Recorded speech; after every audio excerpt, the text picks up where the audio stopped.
And tonight, or right now, we're morning. talking about mental health and holidays, and how do you deal with it with your family?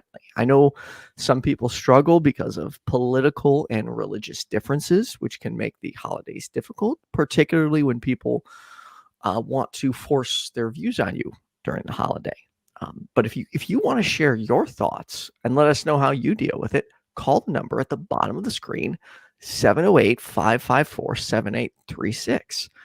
Jenna, how's your week been? I went on vacation for a week and came back. And now I have found out there is an atheist baby on the way. What? Jenna Belk is pregnant? Jenna Belk's pregnant. Woohoo! Yeah. That's such great news. I am so happy for you, particularly because we need more atheist babies out there. Right. I was thinking about last week's show about how I got like more emotional and into the conversation that we were talking about rather than mental health. And I think like after what I've been learning and researching, I blame the progesterone. So yes, hormones, man. Yeah, it's gonna be an interesting few months Yeah. for you, but I'm excited. Thank you. I'm happy for you. I have to let y'all know what's going on. Yes. And as soon as they are born and they're ready, let's get them right on YouTube. Consent. Yeah, no, I would never recommend a minor going on. Right. I mean, I know some people do it. I mean, to each their own, but I don't know. But how are you? I'm doing well. I've had a busy week as always. Yes. Okay. Nightbot's working. It was struggling last week. I just tested a command and it's now working. So sweet. Yay. To go. It's been a good week. I'm trying to think of what I've done. I hosted a call-in show where someone had called in and said they've been abducted by aliens on Tuesday. And here's what I took away from that caller is they just want someone to talk to. Like he said he actually sought out mental help, and he had been laughed at by every counselor or psychiatrist he talked to. And it's like, the guy is clearly like at least trying to seek help, recognizes that this is a problem. His daughter at 4 years old is now allegedly having the same problem. And he's getting laughed at. So hopefully we've been in contact. I'm hoping we're able to find him a therapist that doesn't laugh at him and takes what he's saying more serious. And no, because in my opinion, a lot of it though can be chalked up to lack of sleep, because he said he never sleeps. Insomnia.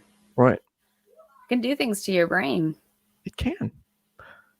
So yeah, other than that, I worked a lot. I got my yearly review at work and I kicked some ass. So actually that was like a week and a half ago, 2 weeks ago. Yeah, other than that, I feel like I can't think of anything else. It's been a good week though. I saw Dr. Sleep for the first time. What's that? It's the sequel to The Shining. Yeah, it's really. I didn't know there was a sequel. That's awesome. Yes, it's messed up, man. They show some graphic crap. Anyways, we do have our first caller. Yay! This. Yeah, let's go for it. Okay, and as always, trigger warning. We're using an automated screener right now, so anything can happen. All right, Judy, you are on with Ethan and Jenna. How's it going? I'm okay. How are you guys doing? I am awesome. Well, as you saw us through the Facebook community. Yes. And I saw there it said that you were interested. You were going to be speaking about dealing with the holidays and relatives. Being atheists and whatnot, and how people were dealing with that. And so I actually I'm calling because I'm thrilled about the holidays. Yay! Yeah, I know. See, the thing is, I'm coming out. My husband and I have come out of Jehovah's Witnesses, and we had to renounce everything in the world. We couldn't be a part of anything. And so now that we're out about 3 years, and it took a while to understand my feelings on this. And we're not into the holidays as a religious thing, but it's like so nice to be able to be with my kids and grandkids and just to be, with each other and enjoy this time of year. And so that's why I wanted to call and, just throw in my 2 cents. Not as a religious thing or anything that I enjoy these things, but it's just like, I denied it for my kids, for so long while they were growing up, not realizing that it was a bunch of crap anyway. But but now it's like I'm just really enjoying. Last year was the height of just everybody enjoying each other's company and everybody having forgiven everybody and everybody realizing that it's a bunch of crap and we just want to be with each other. And so I just want to to be to give my 2 cents in on that. But it doesn't have to be a bad thing. No, it can be difficult. And I try to remind people that sometimes it may be frustrating, but putting aside your differences and just enjoying the holidays can be the best thing you can do. You really never know when your family can be taken away. And it's important that you enjoy that time with them, because this holiday, this coming Thanksgiving or this coming Christmas, however you celebrate it, could be the last time you see one of your family members. So take a breath and enjoy it as much as you can. Yeah. That's how I'm feeling, and that's and that's how my kids are too. And that they're my daughter's 32 now, and my son's 28, and so it took a long time, for all of us to forgive, for me, basically, because I was in control, removing these things from a young child's life, and so we're all just loving on each other now, and just able to be, with each other and enjoy each other. Like you said, you never know. You just never know. That's awesome. It's going to be the last time or what, Exactly. And I think it also can be important to not just employ that during the holidays, but in your day-to-day life. Right. I just in the back of my head, I always think like when I got in an argument with my aunt over politics, and after we were done, I had said to her like, "Hey, I don't want to leave on a negative note," and I kind of explained why. I said, I love you, and I tried to give her a hug. She unfortunately didn't feel the same, but that's that's what I try and employ. Yeah. Oh, I totally agree. Yeah. Just because you're related to somebody doesn't mean that you have to agree on everything. It's nice to just know that you have this community around you that you can talk about different things with. You don't have to talk about the most controversial thing that you can think of. And by the way, Judy, everyone in the comment section is saying how delightful you are. They said you also called Talk Heathen recently, and they said you were quite pleasant on there as well. It's been about a month or so ago. Yeah, I did. Oh, that's so sweet of everyone. I can't believe they remembered me. They love me. Yes, well, I'm glad you're the first person that's called, because when you think about mental health and the holidays and family and the atheist community, that kind of puts like a doom and gloom over it. But I'm glad that you called in with a much lighter, happier feel to it, because it doesn't have to be what it feels like it might be. It doesn't have to be what you fear it is, right? Right.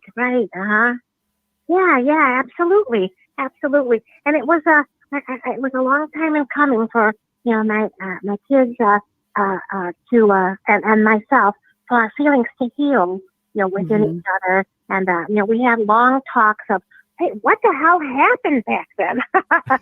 And what, all of a sudden there was a big change, and then boom, everything was gone, and now boom, everything's back. So there was a lot of talks throughout the year, and a lot of, Mom, what the hell caused you to join them? And, so yeah, right. And so we were all real honest. I told them honestly, I got hooked. They gave me the hook, and I bought it. Hook, line, and sinker, and everything else took on shades of gray. To the point where it really, really almost killed everything, relationships and everything. And I'm just so glad my husband and I pulled out of it in time to mend, help mend everyone's hearts and go back together as a family. And I'll cry if I keep talking about it. Oh, That's awesome. Yeah. It sounds like you're able to finally like start rebuilding relationships with your kids, right? Yeah.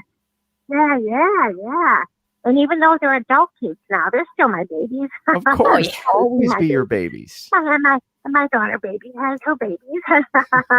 So it's the sweetest thing. It's the sweetest thing. Yeah. Mm-hmm. Do you have the luxury of being able to see your entire family, or do you have to Zoom chat or? Yeah. No, we all live. And my son, I live in an apartment complex, Okay. and my son lives 2 buildings over, and my daughter lives about 5 minutes away. We're in Northwest Indiana, in Maryville, and so it's not a huge town or anything. So we're very close as geographically, and so we get to bop in on each other all the time, and so it's very nice, and it's really sweet being able to be that close with each other. And my daughter has a lot of residual hurt, from that time period, and so we're able to talk through it on an ongoing basis as it comes up, and it just is very, very healing on both sides, and it's just so nice, and it kind of culminates, when holidays and stuff come around, and I see big smiles on everybody's faces and stuff. I'm just so thrilled that we've all healed to the point where we can just enjoy each other's company. Right. Mm-hmm. Yeah. I bet Christmas is. Go ahead. just knowing you in these first few minutes, I bet your children love you very much because you sound like a sweetheart. Oh, thank you so much. Thank you very much. I'm going to tell them that. I'm going to tell them. Ethan and Jenna said, you love me. Yes. And so Ethan and Jenna said you are all very lucky to have me. Yes. Yeah. I'm going to shove that in their faces. Yeah. Aw. And if they give you a hard time, send them to us. Your pardon? I didn't catch that last thing. I said, if they give you a hard time, send them to us. Oh, I sure will. That's awesome. Thanks, Judy. I thank you guys very much for letting me talk and call in. Thank you. No, Yeah. And I hope you have a safe and wonderful holidays, however you celebrate them. Thanks, you guys too. Thank you very much. Thanks. Okay, bye-bye. Talk to you Bye, later. Judy. Thank you. Oh, my cheeks hurt from smiling. So nice. She's so adorable. Yes. The holiday thing just, and I don't want to get into the political weeds here, but I was recently watching a Trump headache. Pretty much anytime he streams, it's a headache for me. So, and he had said that, everyone, we brought Merry Christmas back. Like, what? When did Merry Christmas go away? And I still say Merry Christmas. So do I. And it's weird how some people, when I say Merry Christmas to them, they're like, "But aren't you an atheist?" I'm like, Ooh, yep. I still celebrate Christmas. I still love Christmas. Yeah, that's my favorite holiday, hands down. It because of that whole family atmosphere. It's just the season, just the vibes. So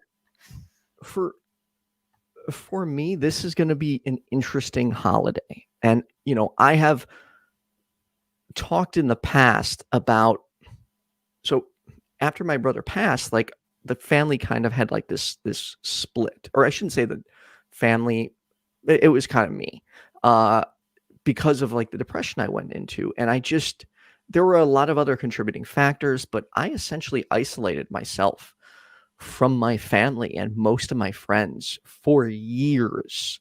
And it was this past year we kind of started like talking more again, and like, hey, you're going to come back for the holidays. And I went to one event, but I felt so out of place. Mm.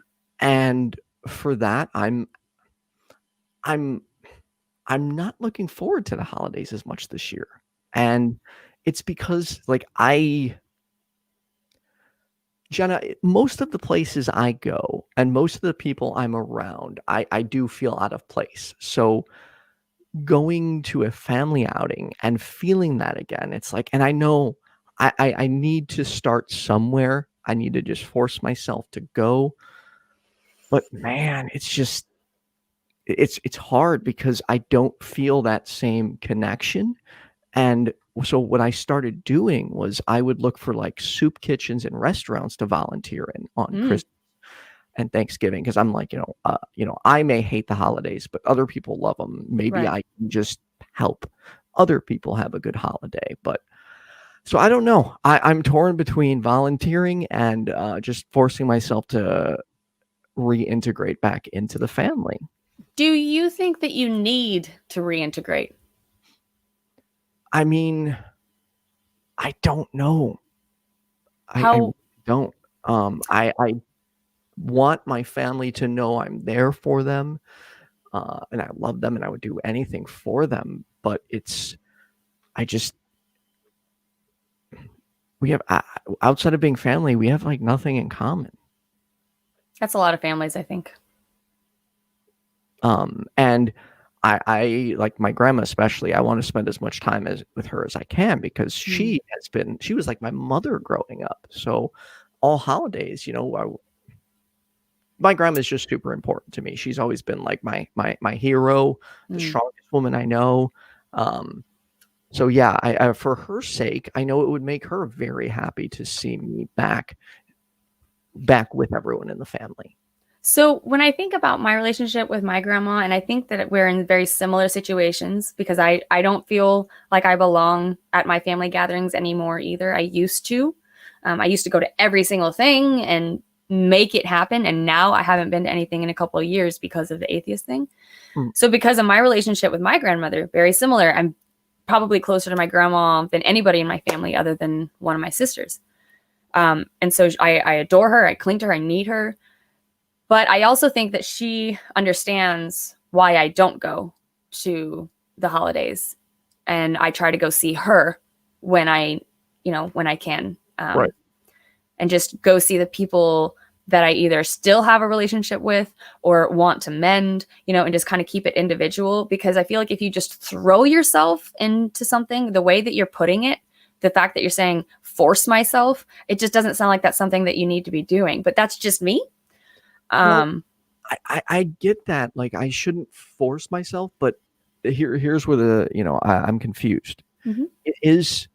Is forcing myself a bad thing if I'm only uncomfortable because I was away from it for so long, and therefore maybe forcing myself to just be around them again, it will get back into place and I'll feel a part of the family again. So what if you forced yourself to test the water? What if you forced yourself just to try and just see how it feels? So maybe, and this is just a suggestion, maybe pick your favorite holiday event and go show up and literally sit in the parking lot before you go in and see if you still want to do it, because you don't have to at that point. You still don't have to.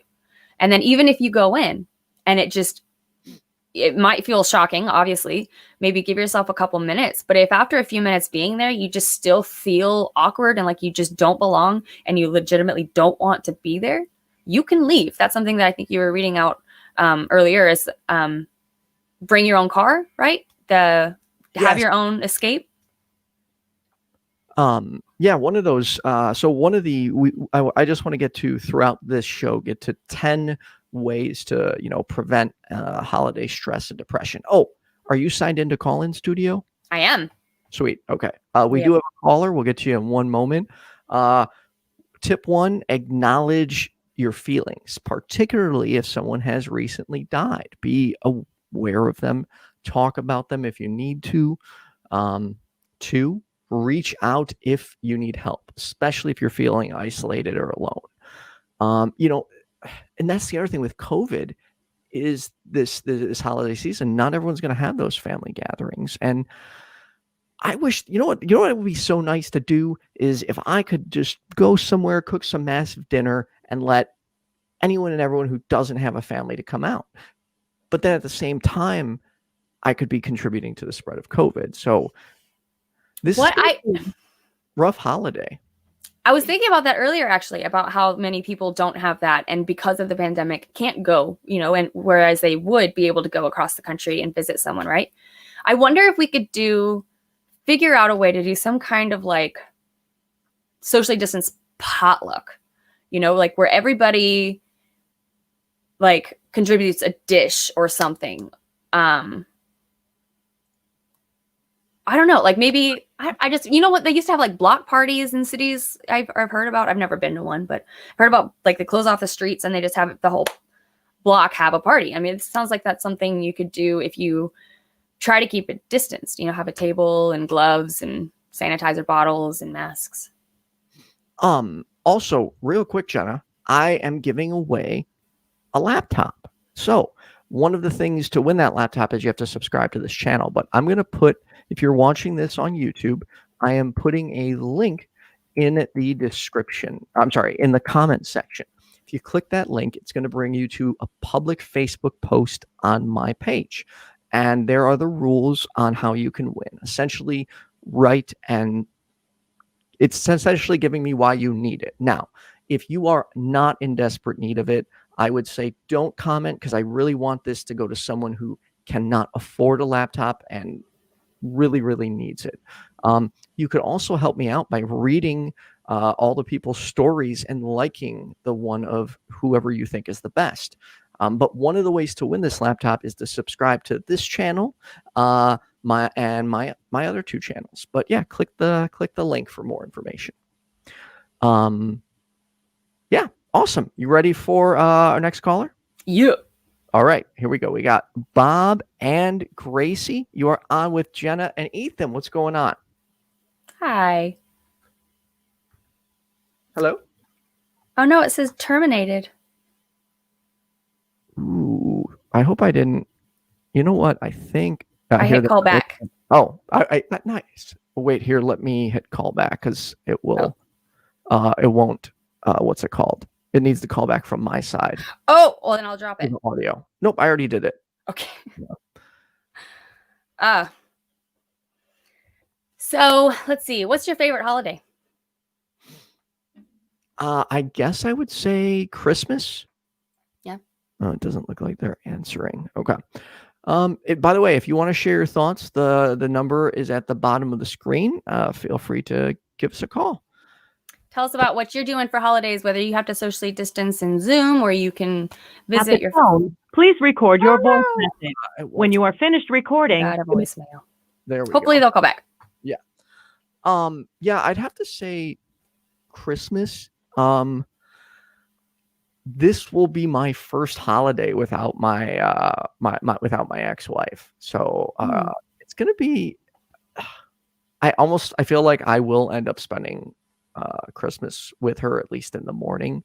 But it'll be weird, because I always liked how excited she would get when I would have presents under the tree, or she'd be like, where's my presents? Where are they? Like, that would excite me. So yeah, this is gonna be a weird holiday for me, man. Do you have some, like, a family community in Chicago that you can get together with? I mean, I live with my brother and my nephew. And, we'll obviously do Christmas here in the morning. But I don't know. I think I would go to Lori's, because I mean, for one, I don't want her to be alone. And I also, we've spent over a decade together. That's a lot of Christmases. And, and you're still friends. She's still my best friend. It was weird. Yesterday, I was picking up some soup for us. I stopped at an old restaurant I used to go to all the time, and the owner's like, "Where have you been?" And I was like, "Yeah, I moved. My ex and I split, so I'm going out now, bringing some soup." And he's like, "Oh, do you have kids?" And I'm like, "No." And he's like, "Well, then why are you going to see her?" And I've noticed that I run into that a lot, where people are like, "What? Why are you still hanging out with your ex?" I'm like, "Because she's my friend. She's my best friend for such a large chunk of my life, and I was her best friend, and we both just wanted to salvage it and, be mature about the situation. So yeah, and plus she's one of the few people that like I can be completely my goofy self with. Like, dude, we'll both get high and just laugh for hours, which unfortunately, when telling that to some people, their first response is, "Oh, so you're going to get back together." And it's like, no, it's not. That's not like the that. only requirement to be in a relationship with someone is the ability to laugh with them. That's not the only requirement. And you know what the frustrating part is? I kind of snapped at one of my religious friends because she's like, "Oh, but you guys are just so cute. You just have to get back together. I want to see you two together." And I was like, okay, enough, because she had been doing this for a while. I'm like, you are only seeing the outside. Yeah, sure, we're cute, we're funny, but you didn't see the struggles we had. You don't know why we aren't together anymore. There's a reason we're not. It didn't work out. So I don't know. People just like to make judgments off the little bits and pieces they see, unfortunately. What I think it is I think that people just get so caught up in like these fantasy worlds that they're creating for themselves, and then they just kind of imagine them for other people. Like for example, like I have a certain person that's close to me that really wants me to be a physical therapist. I'm like, I'm not a doctor type physical therapy. I don't want to be touching people. I mean, there's like several things about it. I don't want to be going to school that long for one thing. There's so many things, but it's like, I can understand when you care about someone that you just create the most ideal scenario in your head that you think is for them. And you just, oh, well, I'll help them get there. You kind of take it on as a responsibility. And so I wonder what a good way to respond to that would be if you were to have somebody say that to you for example, you were to go to Thanksgiving dinner and your aunt is like, oh, you just need to, whatever. I wonder, so let's say it's like that. I want to see you two together. I wonder if a good response would be something like, like maybe bringing to their attention whose relationship it is. Yeah. Or maybe even just trying to politely say that it's really not your business. I wonder if there's a better way to say that. Anybody have any ideas? A better way of saying butt out? Just shut up. You don't know. Oh, and that's another thing I'm anticipating is now that I'm pregnant, I'm like, I just know that so many people are going to come up and just start telling me what to do. That's a thing. Yeah. Oh, I get, because everyone's an expert at that point. Right. All right. You want to jump to our next caller? Please. Bob and Gracie called back. Yes. Hey, how are y'all? We are doing good. great. How are you? Gracie's asleep. I'm good. I'm sorry about earlier. The geese were flying over, and I lost the signal. So, I'm glad you could call back. Geese, buzzards, it's all the same. So holiday stress, I don't do that anymore. I grew up, my father was a rocket scientist, and we had everything. And he didn't want to build ICBMs after they quit sending guys to the moon. So we were on welfare, and I didn't know it. I didn't know it. And so that year we got $5, at a card because father was working somewhere else. Okay. And it's like, wow, that was my first experience with holiday stress, weirdness, kind of let down, weird stuff. I was in the 4th grade. But over the years, I saw the silliness in my dysfunctional family and other families and the, the presents and, look at my present and this, that, and the other. And it was quite interesting. The first year I remember not going to my mother's. My parents separated, go to your dad's at Thanksgiving, I want Christmas, and it was more for us to get together. I called my mother, and I was working in the Arctic for the oil company. And I said, Ma, I can't come home. She says, you make that money while you can, boy. Those were $3,000 days, New Year's, Christmas, Thanksgiving, right. So make that money while you can. Ooh, but I also that's really loud. Didn't miss it, Right. I didn't miss the family, So it's pretty, yeah. So I don't do all that. And then when I came back and quit working for the I started doing for others on those days, like going to the Salvation Army and volunteering to serve food and, things like that, helping prepare food at other places. It just, that was my gift, that was my gift to people. So That's sweet. I just, I'm a drummer and I always felt like a little drummer boy, I didn't have much. I didn't want much, all I can do is play my drum. And, so that's what I do, just try to do something for others. I think that's the best way to get to turn it around when you have a experience that you don't want to remember or don't have the opportunities that you used to have, is to, like Ethan was considering earlier, is to go volunteer. I know that for Thanksgiving, for a few years, there's something called Operation Turkey here in Austin, where I don't know if they're doing it this year, but they have a restaurant that everybody meets up at, and people just donate turkeys and stuffing, and they just make these boxes, and then people will go volunteer to drive. And so they'll just literally just load up your car with styrofoam boxes of Thanksgiving dinner and water bottles and stuff. And then they give you a map, and you just go out to a neighborhood somewhere and you just knock on people's doors and just give it to them. And it's eye-opening. Yeah. Give it away. Yeah. I can't eat it all. One of my first experiences with paying it forward, giving back at Christmas, I live in Waco, and there used to be a mall here, and there was an old guy that pushed a basket around, and everybody made fun of him. And so one year I'm coming back from work, on my motorcycle. I got this big old thing of food. It's like, I don't want to carry this thing, And it was either Thanksgiving or Christmas, and I see the old guy, and I pull up, and I go, here you go, take this. And he smiled, and he didn't really say anything, and he handed me a business card, and I just shoved it in my coat pocket. And the next morning, I think I was still staying at my mother's. I was young, and she goes, "Oh, did you meet that man?" Yeah. She goes, "Well, what did you say?" "Well, nothing. He gave me this card. It was a card from an attorney, and it said on the back, if you ever need anything, call this number." He's a very eccentric, wealthy man, and because people made fun of him, I don't make fun of people like that. A lot of people make fun of him. Made fun of him. And I was one that actually stopped, and I often waved at him and stuff. And I knew who I saw who he was, and he saw who I was as we passed. We never had a conversation or really never met. And she explained who he was. She knew who he was, Mm-hmm. And I went, wow. And she goes, now, how'd that make you feel giving him that food? I said, it made me feel wonderful. I couldn't, I didn't want to carry it home. I couldn't eat it all. It would go bad, Mm-hmm. And so it was a good, it's a, the holiday stress, I see people just going in debt and they feel they have to get this gift for somebody or whatever. And it just trips me out. It blows my mind, Yeah.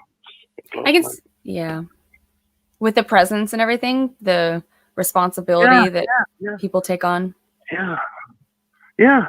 I got to do this, or, I don't know what their mental health state is, a few years ago, I did show up at my sister's, and I don't really do the gift thing at Christmas. I just don't. And I had recently moved, and I had the essentials: a crock pot, an iron skillet, little things that I don't need a lot to cook.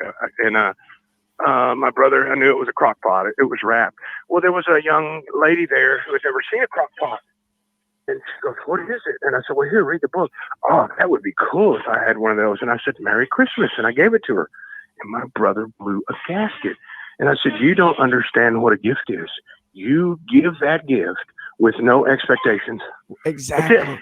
And now you're mad because I gave the gift to someone. I re-gifted it to someone. I said, so I don't even go around there anymore when he's there. I just don't. Well, that sounds like a good boundary, though. When people are hurting you and they're not respecting you in that way, it sounds like that's a good time to build a boundary.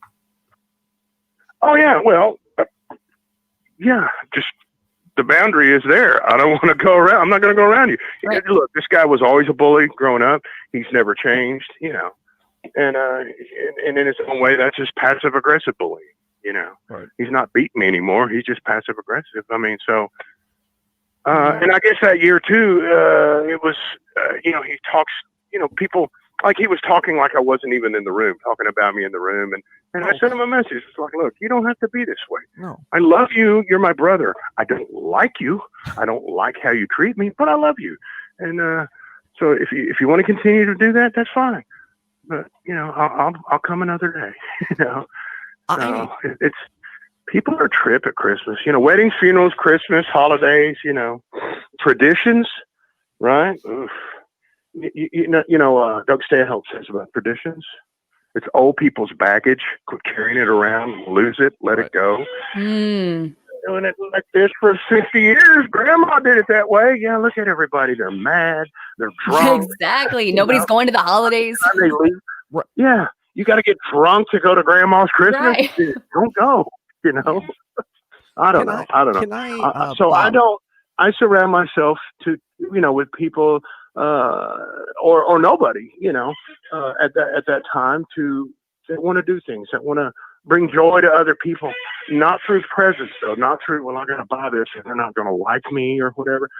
I've got a body and I can do physical stuff. I can help cook. I can do the dishes, something.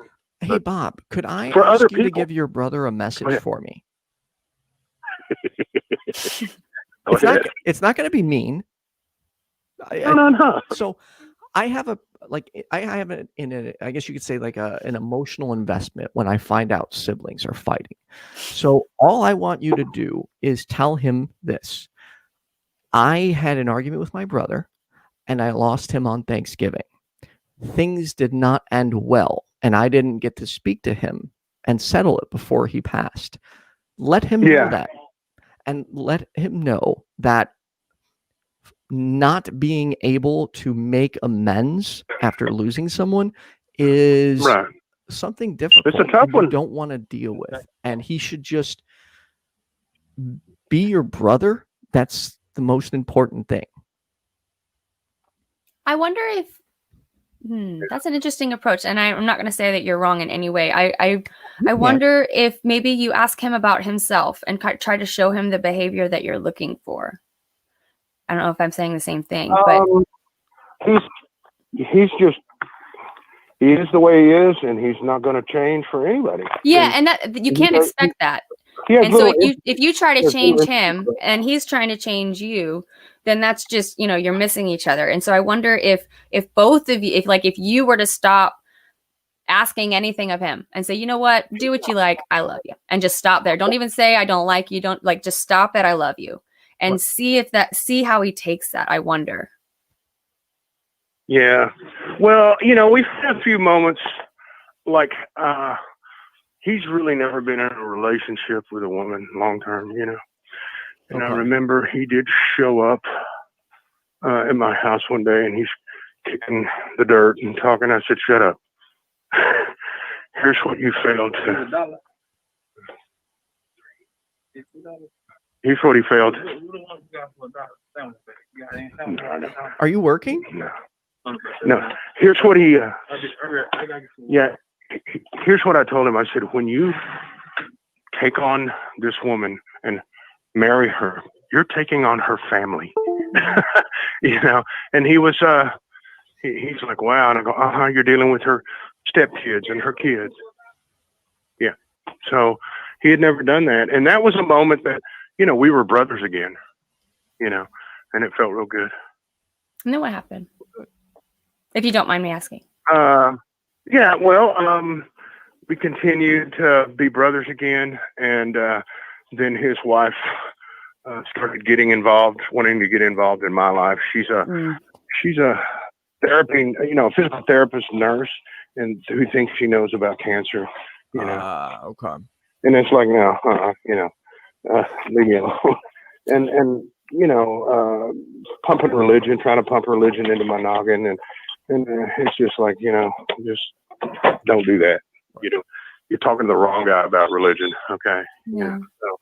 So I think that upset him because I wouldn't listen to her religion, and so we don't talk anymore. And that was the holiday season where the crock pot was involved. It was that whole weekend thing. So we don't talk. We don't talk. And that's his choice. On his birthday, I always call him and text him and send him an email. I love you. You're my brother. Happy birthday. He doesn't respond. He won't send me. And that's fine. I don't expect that. See, expectations, Exactly. things like that, shoulda, coulda, woulda. I don't expect that.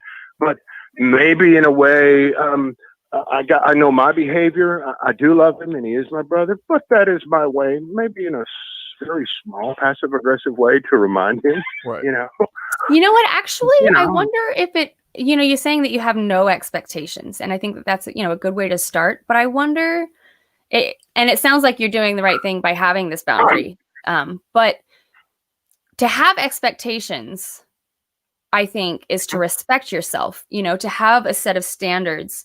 I require at least this level of respect in order to have a relationship with you, or to want to put effort into a relationship with you. And if I can't get this from you, then what I've heard some people say is I'm going to cut you off completely.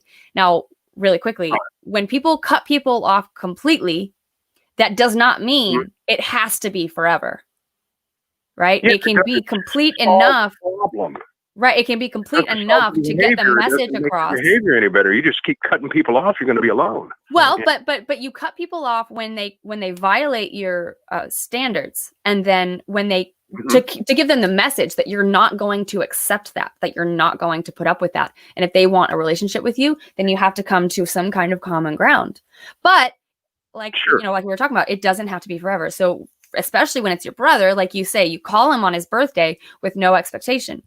For example, and correct me, please, if I'm wrong. What I think you mean is that the no expectation isn't that he never ever responds to you or anything. It's that, let's see, I had it and I lost it. No, I think I know what you're saying. Sure. Yeah. When. Go ahead. Yeah, go ahead. Keep finding that thought. Well, I was just what I'm trying to get at, I think, is yes, it's good to have no expectations. I just want to make sure that people at least take care of themselves. I guess that's my point. Just to have that standard. Did we listen? Yeah, I know what you're saying. Yeah. Yeah. Bob, I want to thank you for taking the time to call in. I really hope that your brother comes around sometime soon and stops being like this. Okay, thank you. All right. Yeah, thank you, Bob. What a sweet guy.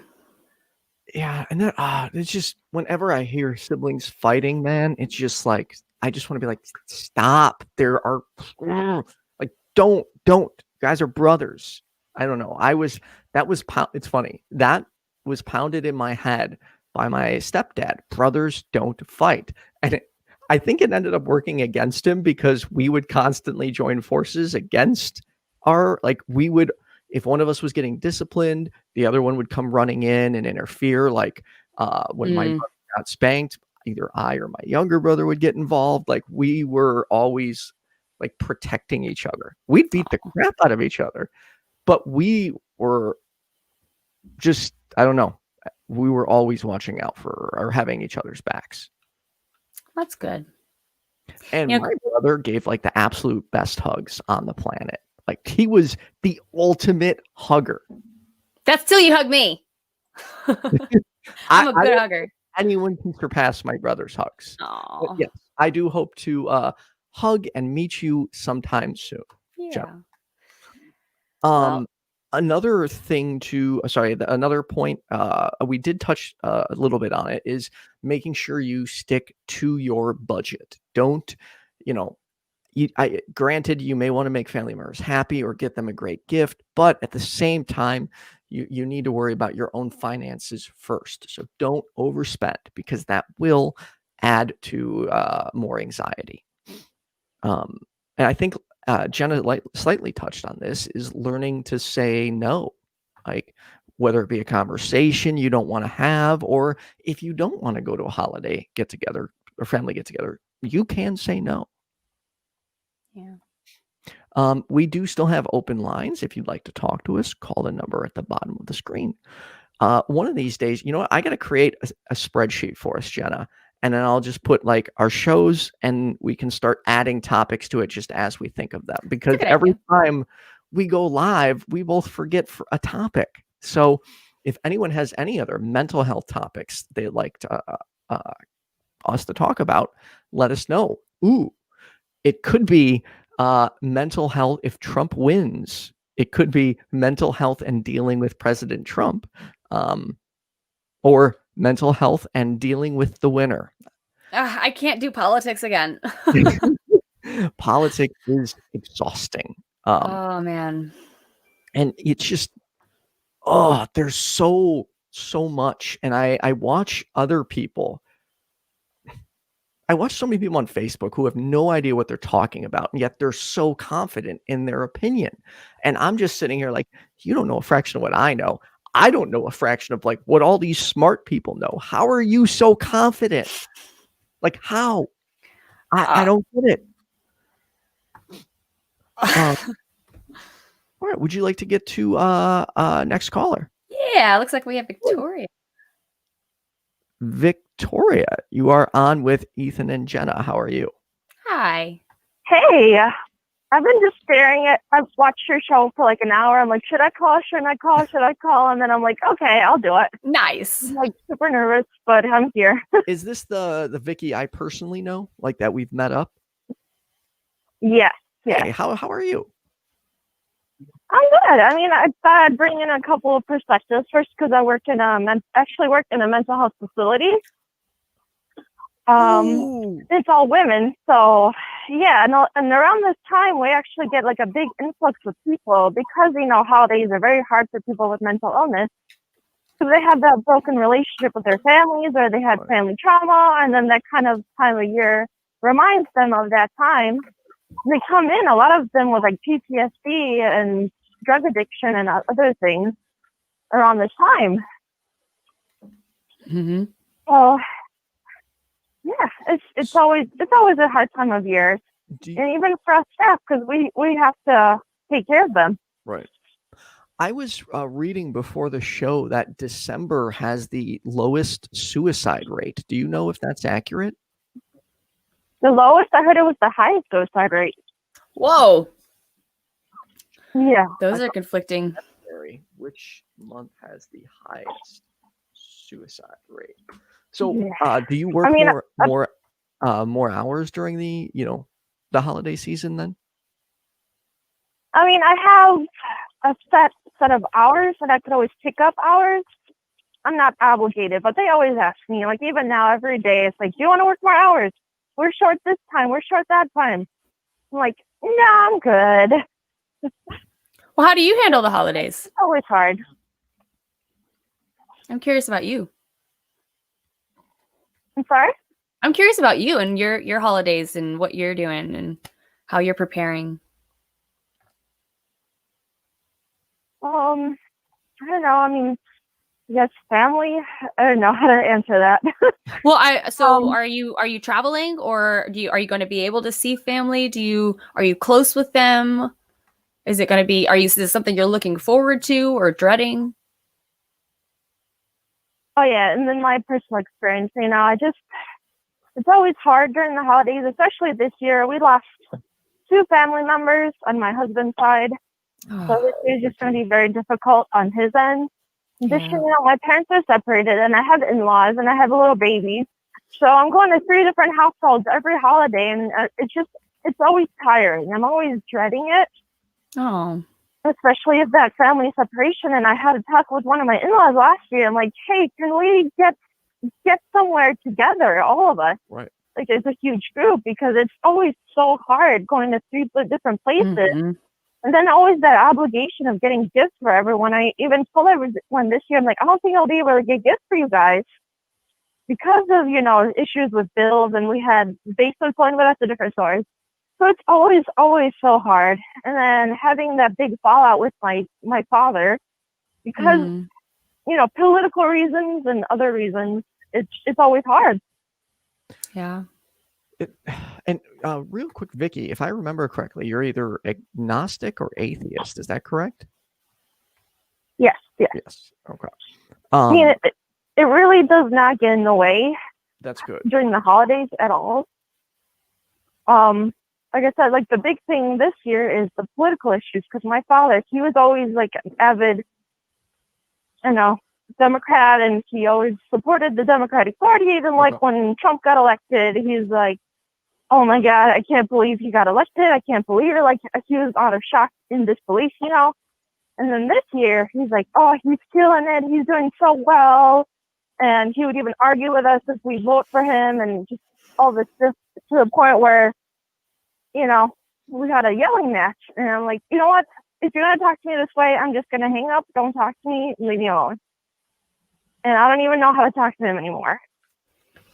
Have you ever tried, like, for instance, during the holidays, say, hey, can we not get in? Can we not get into this topic, or can we just enjoy each other's company as opposed to fighting over politics? Oh, yeah. I mean, I try, but that could only get so far, and eventually it comes back to that. Even this year during Thanksgiving, which kind of made me laugh, he said, I'm not going to see you for Thanksgiving. I'm going to go to Vegas. And I told him, like, what about Corona? Like, are you really going to expose us? Because, my sister has an immune issue. Her boyfriend has an immune issue. My husband has an immune issue. And we have a little baby. I'm like, really going to put us at risk? Like, what are you doing? And he's like, I don't care about Corona right now. I just care that there might be a civil war. I'm like, what? Are you serious? And, like, so it's just that point where, like, you can't even reason with him. I wonder if that would be a point to set a boundary. Yes, exactly. And I even told my family, I'm like, I'm not going to see him if he's going to do that, because that just puts all of us at risk. Right. Yeah. Because when it's that serious, that's the only way sometimes to make your position clear, that you're concerned. Right. And you're serious. Because otherwise, when you say things like that, and then, like, there's no action that follows, then they're like, oh, they're fine. They're over it already. See? Vicky. Right. By the way, you're getting love from people in the comments section right now. Just so you know. Oh, well, that's nice. I wonder also, another thing, you had mentioned that you go to 3 different places for each holiday. I wonder if you've tried or mentioned splitting up the holidays. Like, when me and my partner were starting out, like, I would go to, my family for Thanksgiving and his family for Christmas, or something like that. I wonder if that's a possibility. I mean, we have considered it, and we're not really invested in celebrating this year anyway. Okay. With everything going on. But it's also difficult, like I said, in my in-law side. Lost 2 family members, and this will be like the first holidays without them. So it kind of felt like an obligation to say we should at least go to this one, and my mom. That's also very difficult, especially with everybody that's lost family members this year. Right. For whatever reason, it's going to be difficult for the first year without them, and I was very close to my father-in-law, so that's always difficult. Yeah. I remember seeing you post that on Facebook, and it just I never know. You would think dealing with death, you learn more what to say to people, and you don't. I mean, I feel like, yes, I've learned some things, but it's so hard to find the words, Vicky. And all I wanted to do is just come give you a big hug and say I'm sorry. Same. Seems like the more, and so far, the more experience that I have with death, the harder it is to say anything about it. It's like there's less to say. It's like the words are taken away.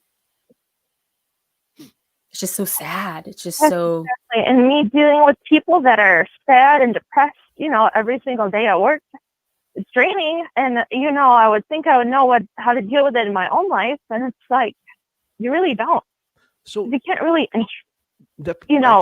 self-reflect sometimes. So how do you, because at times people's personalities can be contagious.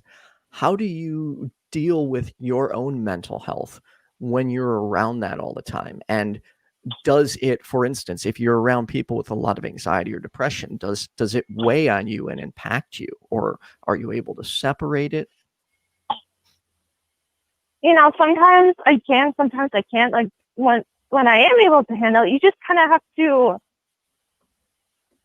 I don't know how to word it. Like, separate yourself from the situation. Like, don't take it personally. Like, you're not the one that hurt them. You're not here to cure them. You're here to give them tools to help them. And also, I was just gonna say, and also when somebody is having that fight with you, it's usually a problem with them, not a problem with you. And so that's something that you can remind yourself of to make it a little easier to put that distance that you're talking about. Just a side note. Yes, that's correct. But like you said, like those standards as you were talking about earlier, like I'm not going to be treated a certain way. I'm going to respect myself enough to say no, that's not okay. Even if you are, my family member, I'm not going to be treated this way.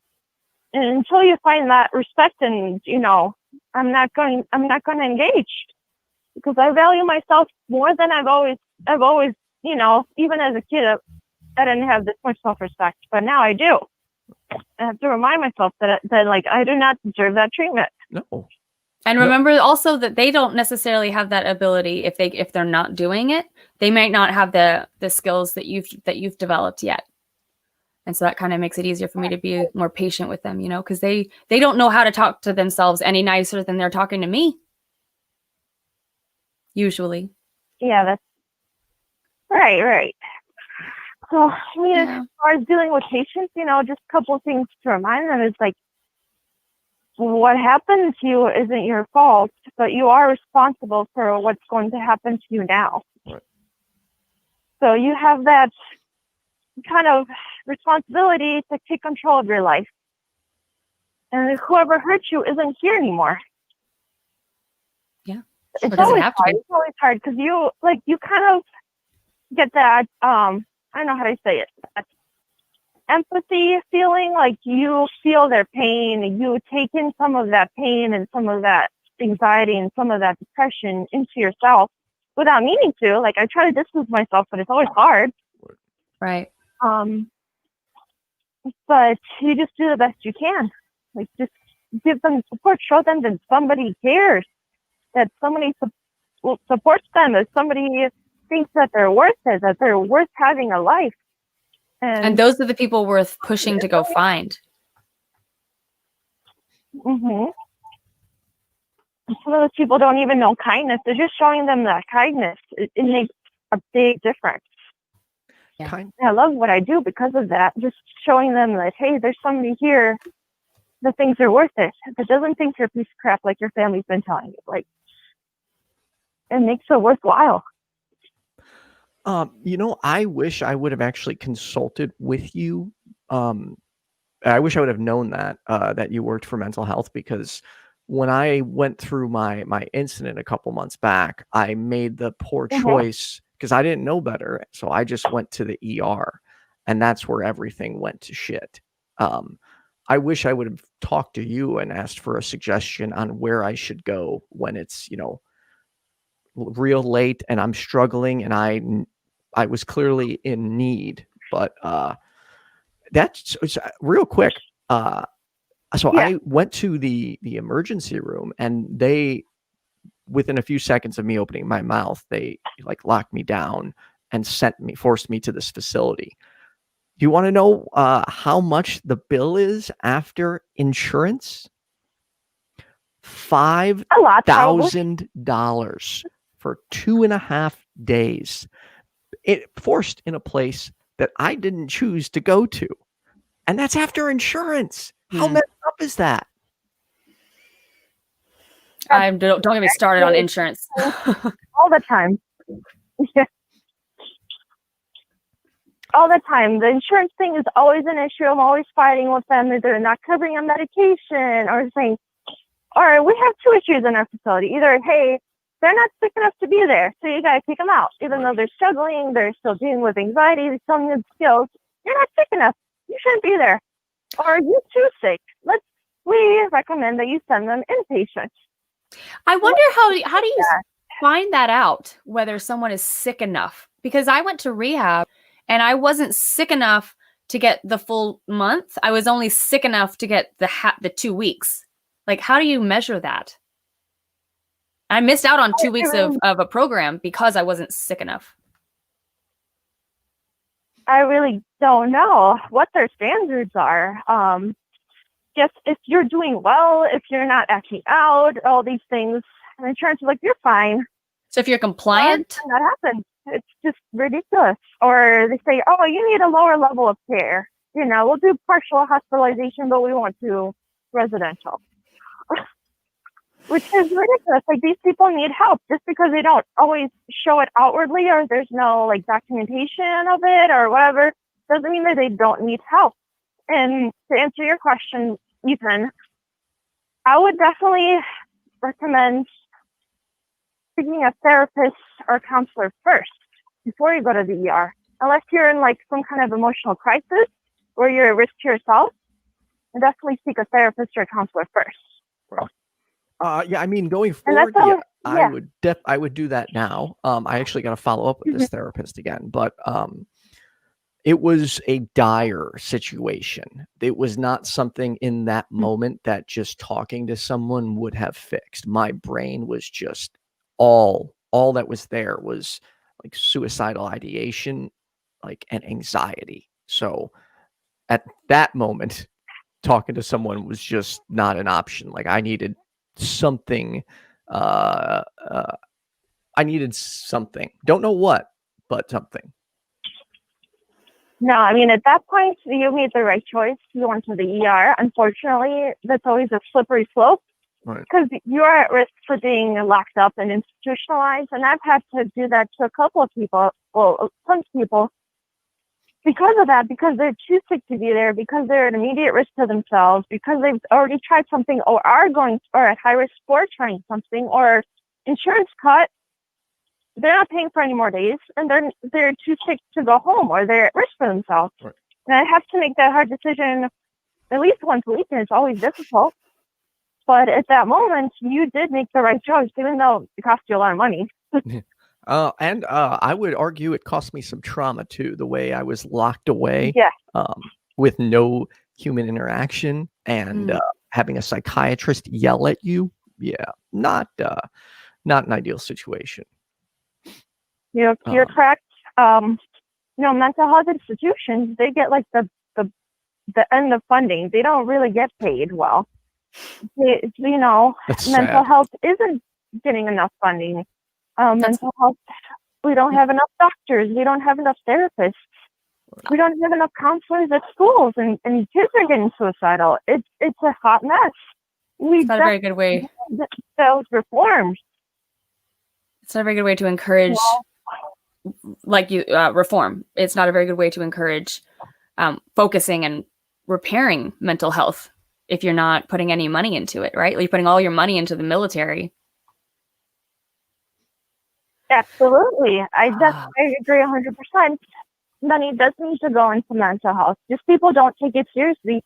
There's some cultures that don't believe that mental health issues exist. I had a teenager patient that I had who was dealing with eating disorder and who was dealing with depression.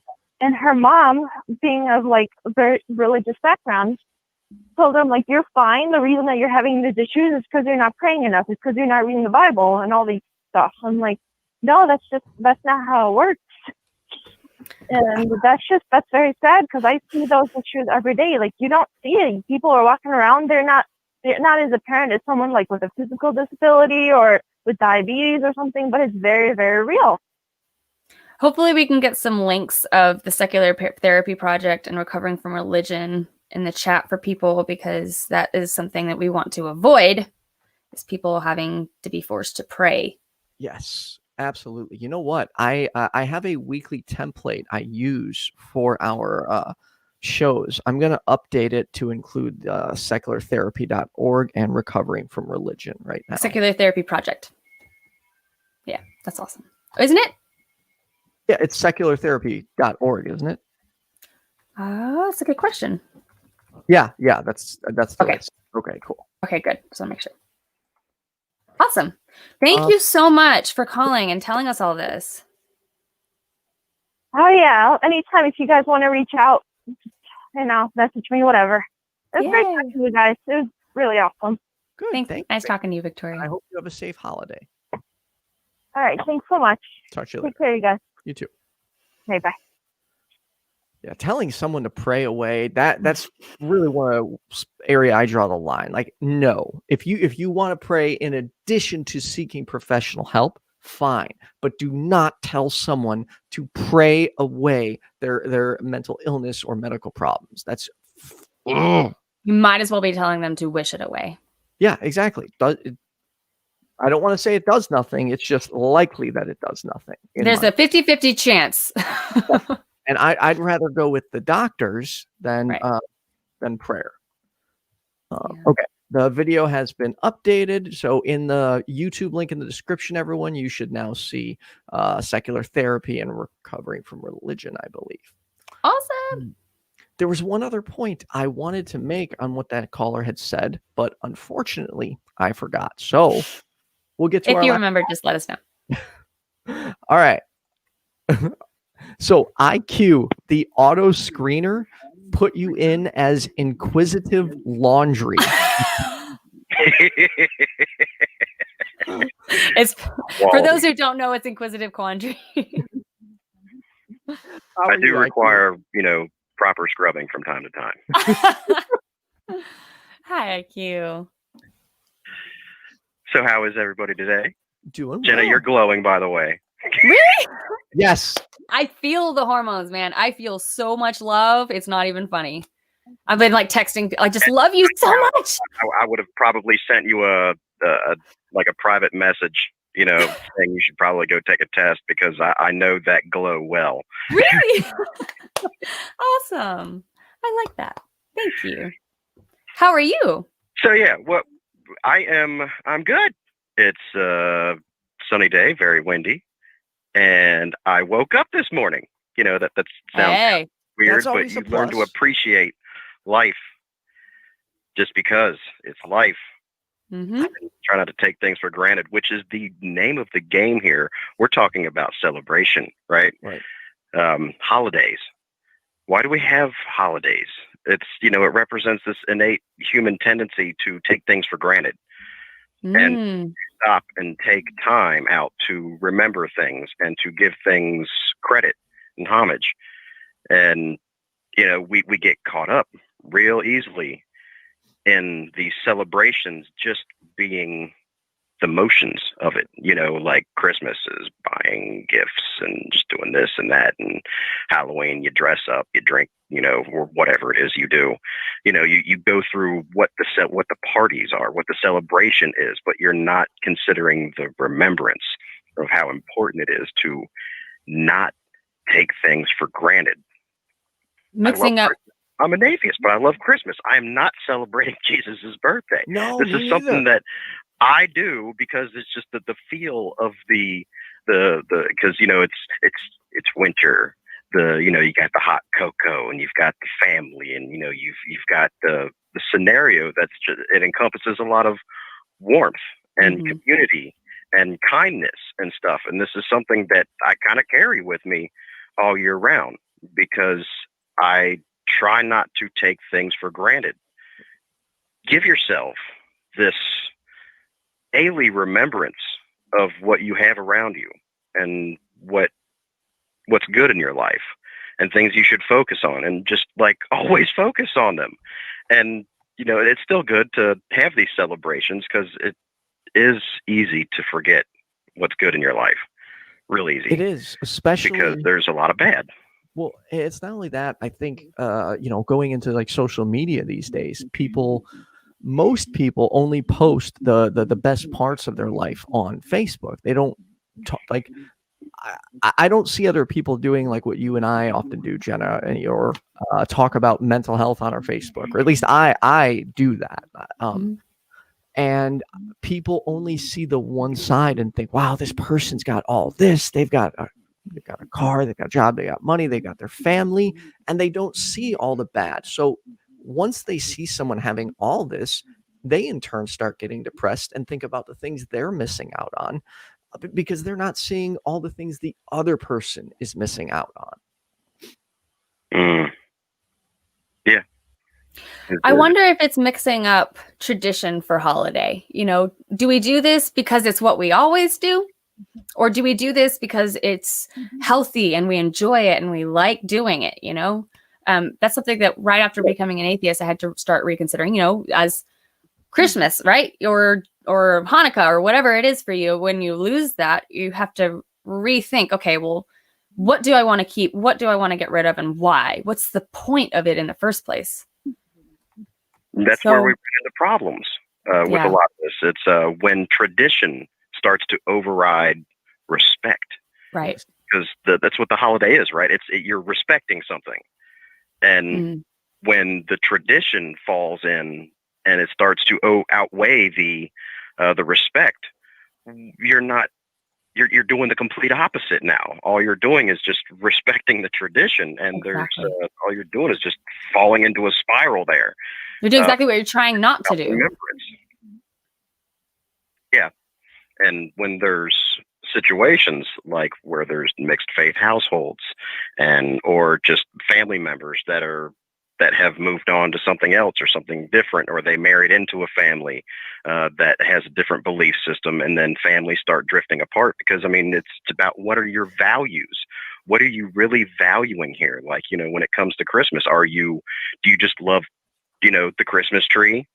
Do you just, love baking? When it comes to Thanksgiving, do you just love I love cooking. That's why I celebrate Thanksgiving, because, well, I'm part Native American, and the more I learn about that, what that day is based on, the more disgusted I become. But I love throwing down in the kitchen. I can cook my ass off, and that there are tears.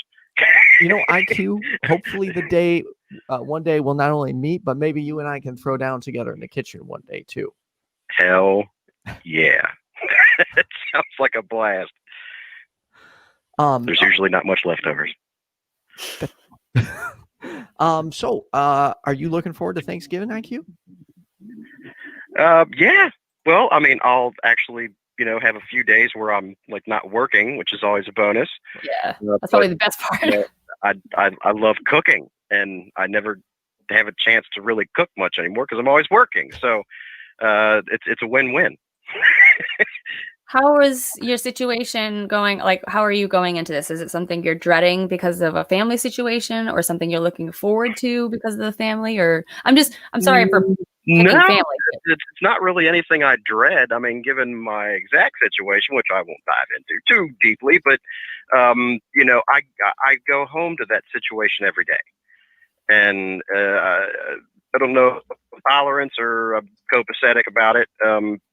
There's a great deal of patience involved on my part, but everything is what it is. I make the best of my days, and the holiday doesn't really change anything. It doesn't make it any worse, really, or better. I appreciate, the love of my children and any family that's there. I get along with my wife's family great, obviously mine as well, and nothing ever really gets nasty. If it gets nasty, it gets nasty on the daily at my house. And then the holidays are when everything kind of calms down. So it works for me. Good. What do y'all do, if you don't mind me asking? Is it just the cooking thing, or do y'all have some other tradition? No, there's not really much other than just cooking my ass off, having a few drinks while I'm doing it. Lushes make the best cooks. And then we go to several different other family shindigs. We eat their cooking, and it's just it's just a big celebration of gluttony. Right. America. Right. I had a question for you, IQ, but I totally forgot it. However, I would like to give IQ, while you're here, I'd like to give Jenna Belk some exciting news and the audience. We have our first 2 patrons. Who are they? They are, wait, let me go back to it. We've got Espresso. I don't know who that actually is. And then Valerie. She found us through, my Facebook stream. Oh my God. Yeah. So those of you who don't know what we're doing, we will be a percentage is going to go to it's recovering from religion. Okay. And then a percentage is also going to go to back to the audience. We'll find ways to maybe give out gift cards or money, who knows? But either way, like this Patreon isn't just for us improving the show. It's going to be for all of you too. And consider showing your support for only $1 a month. We have options from $1 to $10, and everything you donate goes to helping us improve the show. And as we said, back to the audience and recovering from religion. Indeed, give a little bit back. Yeah, exactly. You guys are doing something awesome, and given Jenna's situation, everybody help her out because she's going to need it. You've got a great community behind you, Jenna, and we got your back, and we will shill the shit out of whatever gets you through whatever needs to happen. Speaking of support, my suggestion to you is you are going to need a body pillow. Come about 20 to 20, probably about 25 weeks, you're going to need a boppy pillow. Link to something that is perfect. You put it on a wish list. It is tried and true, and it will. You're going to need it. Thank you. I love that. I'm gonna have to do a Amazon registry at some point. Yes, and start putting that in your YouTube description. I made a wish list. Well, it's more Band-Aids wish list, and I'm putting that in the description of my videos. So I got to add more to it because I only had like one thing on it, but I want Band-Aid to have a good Christmas. Oh, y'all are awesome. Well, y'all are my family. I mean, gotta run. It was great talking to you. Thanks, IQ. Oh, thank you, IQ. I'll talk to you again next week, I'm sure. I hope. Oh, probably will. All right, have a safe week, IQ. Yeah, see you guys. Bye. It's fun. It's like y'all are this atheist community. Y'all are my extended family. I do have blood relatives, that's fine. But when it comes to when you get together with people that you just feel like you belong with. Yes. Yeah, I feel like family is something that doesn't imply blood. No, family implies what you make of it, the people you make of it. It doesn't have to be blood. Right. And yeah, dude, this community is great. Like, it's weird saying I have friends in other countries that I've never met. And they're actually friends, like people that I know I could call on the drop, like call anytime, and they're going to have my back. And I've never found many people like that in person. So it's like, I don't know, it's really great. Everyone is supportive and tries to help each other out and lift each other up, which I think is important because atheism is a big battle and it's not an easy one, particularly on YouTube. Atheist channels by default get demonetized and you have to manually monetize them every time. And they don't essentially, what's the search algorithm, whatever the algorithm is, they're not suggested as often. So we need to work together as much as we can. I think we're doing a good job of that. Yeah, I hope so. Yeah. There was one other point I wanted to make about the holidays, and I just don't friggin' remember it. Well, if you remember it later, put it in the comments. Yes, that's a good idea. Yeah.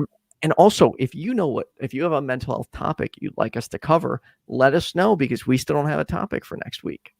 And hopefully we'll start coming up with Cross Atlanta hugs.